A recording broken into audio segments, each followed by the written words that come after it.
سلام، امیدوارم هر جا هستید عالی و درجه 1 باشید. تو این شرایط خاص من دارم ضبط میکنم. نمیتونم الان براتون آپلودش بکنم چون شرایط اینترنتی مساعد نیست. نمیدونم کی براتون پخش میشه. امیدوارم اون موقع خودم باشم، کامنت های محبت آمیزتون رو دریافت بکنم. بریم برای ویدئوی امروز.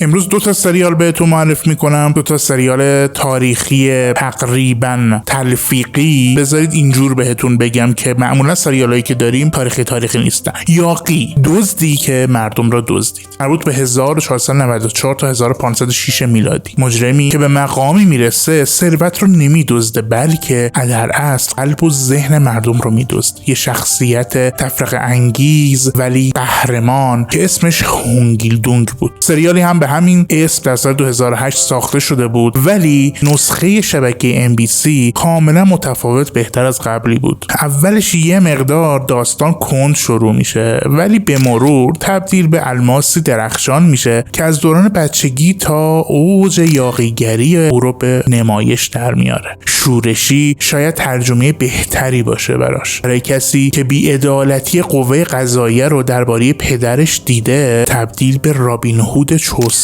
میشه. لیهانی و چاسوبین رابطه عاشقانه سریال رو به عهده میگیرن و در دمای منفی 20 درجه بوسه اونا فیلم برداری میشه. لحظاتی از آماده سازی بوسه و مراسم عروسی با لبخندهای واقعی و فضای صمیمی بازیگران منتشر شد و محبوبیت بینندگان رو افزایش داد. همچنین بررسی‌ها نشون دادن که پایان خوش سریال علیرغم تراژدی رضایت بینندگان رو به دنبال داشت. در حال این سریال با تمرکز به عدالت اجتماعی و همبستگی انسانی حال هوایی متفاوت از اکثر درامای تاریخی داره. کیم جیم مان کارگردان شاهزاده گم شده هم هست که براش یه ویدیوی اختصاصی ساخته بودم، لینکش در دیسکریپشن هست. یون گیون سانگ بازیگر نقش هونگیلدونگ خیلی در کار محبوبیت داره، علیرغم تعداد کم نقش‌های اصلی در برنامه‌های تلویزیونی زیادی حضور داشت و این بازیگر 38 ساله نقش‌های مهمی رو هم در فیلم‌ها و سریال‌های محبوب به عهده گرفت. در واقع یه جورایی خوش شانس بوده، مثل سیکس فلاینگ دراگونز 2015. تیم تولید این اثر رو به عنوان درام تاریخی معتبر تبلیغ کرد و یه هفته قبل از پخش اصلی اونا حتی یه قسمت ویژه به نام شورشی دزدی که مردم رو دزدید، مقدمه یا حالا اینترودوس معرفی، ترتیب دادن. در اون کیم سانگ جونگ، همون پدر هونگیلدونگ داخل سریال، بازیگر 59 ساله و با سابقه، در اون از تاریخ واقعی گفت. بازیگری که بعداً به خاطر بازی در همین سریال جایزه بزرگ جوایز درام MBC رو هم در اون سال بهش دادن. با این حال هونگیلدونگ واقعی ملاک نبود، بیشتر جنبه داستانی داشت. در همین سریال به عنوان یه سریال تاریخی تلفیقی ازش یاد میشه. ایراداتی هم که به این سریال گرفتن کم نیستن و واقعا جای تعجب داره که در رتبه 16 بهترین سریال تاریخی با توجه به این ایرادها ما همچنان شاهدش هستیم. ببینید چقدر درام و عاشقانه و همه چیز جفت و جوره و سریال انقدر خوبه که ایرادات رو مردم میبخشند.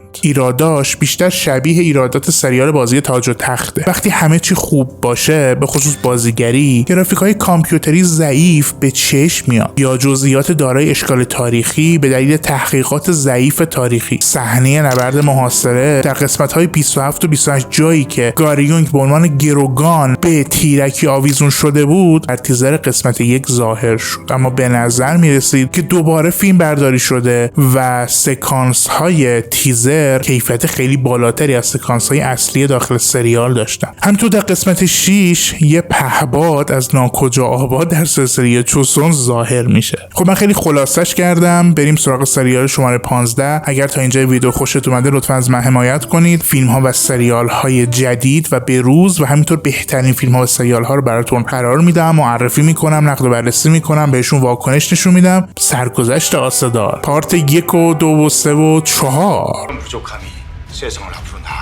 در زمین خیالی آرتدال یا آسه‌دار در دوران باستان و عصر برنز، یونسئوم با سرنوشتی به دنیا میاد که فاجعه‌ای رو برای نظم حکومت به ارمغان میاره. انعکاس دهنده مبارزات و چشیدن طعم قدرت در زمانی هست که هنوز سیاست و قدرت به این معنای امروزی اصلا وجود نداشت. قدرت خلاصه میشد در شکار حیوانات یا حالا دیگه انسان‌های دیگر. با اینکه این سریال تاریخ دقیقی رو ارائه نمیده، ولی من با تحقیقات بیشتر متوجه شدم که وقایع سریال به هیچ زمانی به جز حدود 700 تا 600 سال قبل از میلاد مسیح مرتبط نمیشه، زمانی که ایران در دوره مادها قرار داشت. مادها تونستن امپراتوری قدرتمندی رو تشکیل بدن و حدود سال 612 قبل از میلاد نینوا پایتخت امپراتوری آشور رو فتح کردن. باز هم حسرت ساخت سریال های تاریخی برای خوده.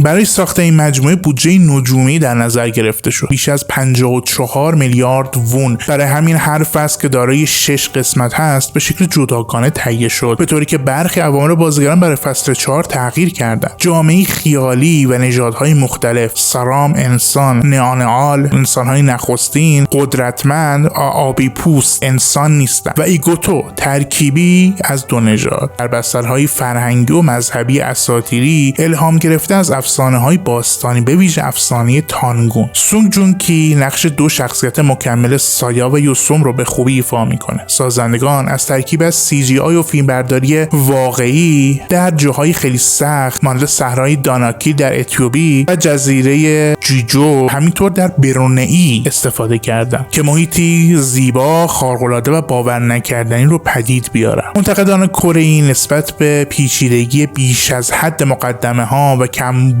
وضوح داستان در اپیزودهای اولیه انتقاد نشون دادن و منم باشون موافقم. در کل فصل اول اصلا جذاب نیست و خیلی حیفه برای چنین سریال جذابی که فصل پایانی خوبی داره. در حقیقت میشد کل سریال رو در 6 قسمت خلاصه کرد. نیازی به این همه بست داستان نبود. در کره فصل اول میانگین بیننده های تلویزیونی بین حدود 6 تا 8% نشون داد که کاملا ناامید کننده بود، تا جایی که کارگردان تهیه کننده مجبور به عذرخواهی از مردم شدن. حالا اینجا مختار 100 بار تکرار میشه. فیلمبرداری سنگین در لوکیشن های خارجی که منجر به فشار بالا شد، بحث دستمزد درست عوامل صحنه و کارگران در برونئی باعث شد که شرکت فیلمسازی مورد تحقیقات و بازرسی قرار بگیره. اگه توجه بینندگان خارجی در نتفلیکس و دیزنی پلاس نبود و همینجور بینندگان ایرانی خودمون هم حساب کنیم دیگه، حتما این پروژه شکست میخورد. ولی کره دوستان در همه جای دنیا نجاتش دادند. امتیاز بالای سایت IMDb که در حدود 82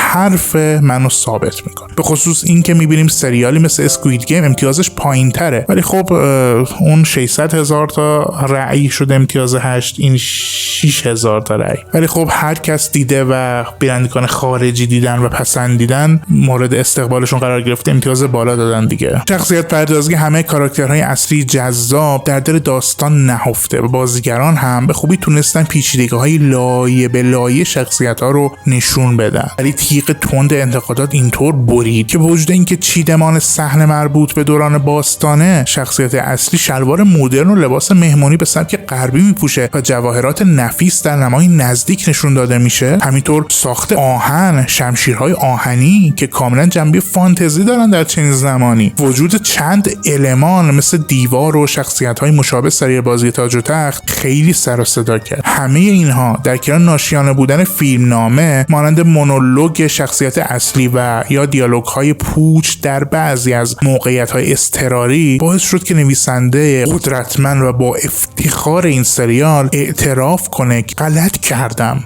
و اشتباه کردم و من زیادی بودم. حالا اینجا مهران مدیری میره یه کپی لاست برای تلویزیون حکومتی ما میسازه و اینطوری خودشو با اون وضع خراب میکنه. در سال 2024 شرکت بازیسازی نت ماربل بازی کامپیوتری و همینطور نسخه موبایلیشو با همین عنوان آسدال کرونیکلز یا همون افسانه های آسدال منتشر کرد که با استقبال خوبی در بین کره ها روبرو شد. یه بازی آنلاین چند نفره که شخصیت های درام رو میتونید کنترل کنید و لذت ببرید. و اینک معرفی بازیگران. محبوب ترین شخصیت به نظر من تانیاه با بازی کیم جی وون. 한 번은 채워주고 싶어.